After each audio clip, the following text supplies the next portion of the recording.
Hey there, Mauricio coming to you guys live. In today's session, we're going to be talking about this formation right here. This formation right here is a head and shoulders. Okay, now where do we mainly look for these head and shoulders? We look for them on the tops of the markets. Okay, so what I'm going to show you guys a quick explanation of how this is done and how it actually looks like. So we're going to be going over it in images first, so that way you guys can have a visual representation on how it should look like on the charts itself. So therefore, we'll be teaching you how it looks like on the charts itself on the next video. But for now, I want you guys to understand the structure is supposed to be. So therefore, I'm going to explain the structure on this video, and then we'll go more in deep with the next videos, okay?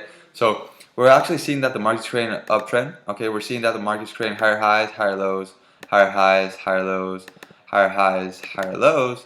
And there's an area in the market that the market just goes up, makes a higher high, and instead of creating a higher low, which would be around this area right here, it comes directly all the way down here and comes to that one area where the previous higher low was at, and creates a higher low support. Okay, then it comes back up and it comes to this area.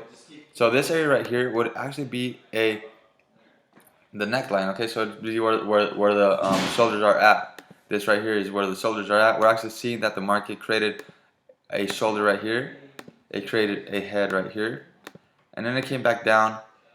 Came all the way to the neckline. The neckline is down over here where the support is at located, and then it came back up to this area. This area is where we're actually looking for entries where it created the new shoulder. So we're actually seeing the shoulder, the head, and the new shoulder, and we're waiting for the new shoulder to be formed, so that way we can actually have that an advantage and take a sell in that area. Okay, so we usually see the head and shoulders on the top of the market when the market is starting to do a reversal pattern. We're wanting to start go down. So that's what we would be doing. We would be looking for this formation on the uptrend market, look for this exact formation at the very top of the market, and once we see that formation at the very top of the market, we want to wait, okay? We want to wait for the market to come back down to that support area, and then we're going to cross our Fibonacci from the point down to the point up, and we actually want to see a 38.2 Fibonacci level, but the 50-point Fibonacci level is good as well due to the fact that it's a complete pullback. So 38.2 Fibonacci level and 50-point Fibonacci level are really good areas where you're going to be looking for these, okay? So you're going to be looking for these Fibonacci levels on the top of the market, and then also what you can also look for is for the 61.8, okay? So now on the head and shoulders, we are looking for all three levels of the Fibonacci that I take in consideration, which is the 61.8, the 50-point Fibonacci, and the 38.2. Now depending on what where price action is located, that's where we're going to take our trade, okay?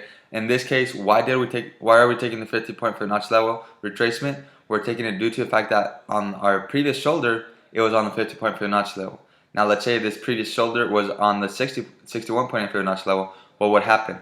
The area that we would look for would be the 61.8, okay? So therefore, we're going to take into consideration the Fibonacci level on where our previous shoulder matches up, so that way we can see where our new shoulder is going to start being at, and we can take our price action in order on that area right there. So therefore, this is how you look at a head and shoulders on the images itself. I do want to go more in deep on it on the next videos, which is where we're going to look at it on the charts itself. So therefore, I'll be seeing you guys in the next video. I'll see you there.